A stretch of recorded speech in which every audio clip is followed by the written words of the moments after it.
আল্লাহ রসুল আমাদেরকে শুনাইছেন আউয়ালু মা ইউহাসাবুল আবদু ইয়াউমাল কিয়ামাতি আস-সালাহ।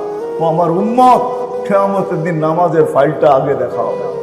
ইদা সালুহাত, নামাজ ওকে, আল্লাহ নিচে লেখা দিবে জীবনটা ওকে।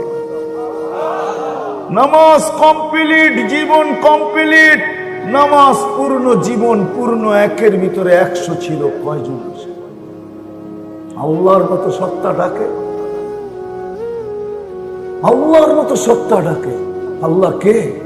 যার পরিচয় তো আমাদের সামনে নেই। শুধু আল্লাহু আকবার বলি, জানি তো না কত বড়, ঠিক না? জানেন কত বড়? তাহলে ফেরেশতাদের কথা সত্য হইতো। মানুষ যখন সেজদায় যায় তো পাশের ফেরেশতাগুলা কানাঘুষা করতে থাকে, একজন আরেকজন বলে লাউ ইয়ালামুল মুসাল্লি মান ইউনাজি। এই সেজদাকারী যদি জানতো যে কার সাথে কথোপকথন হইতেছে, চিত্রটা যদি তার সামনে থাকতো, রূপটা যদি সে দেখতো, আল্লাহর দর্শন যদি তার হইতো, কথার জবাব যদি মিলতো, তো মান তাকালা ইলা ইয়াউমিল কিয়ামা, ওকে কিয়ামত পর্যন্ত কেউ সেজদার থেকে উঠাইতে পারত না। ও তো পড়ছে ওইখানেই জান দিয়ে দিত, ওইখানেই শেষ, কিয়ামত পর্যন্ত থাকতো। আল্লাহ তো চিনি না।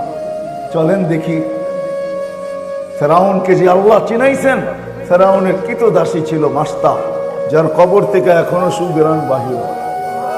হাদিসে নেয়ামত বলতেছি, আমার নাকে ওই গ্রাণ আছে আলহামদুলিল্লাহ। আপনিও যে ওই গ্রাণ নিয়ে আসতে পারেন।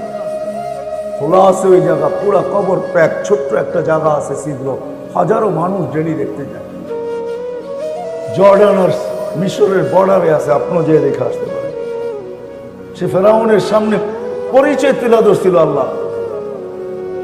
ফেরাউন যখন ডাইকা বলছে আমার মেয়েকে কোন রবের তথ্য দিলে, বলে তুমি জানো না জানার ভান ধরতেছ, কোন রব জানতে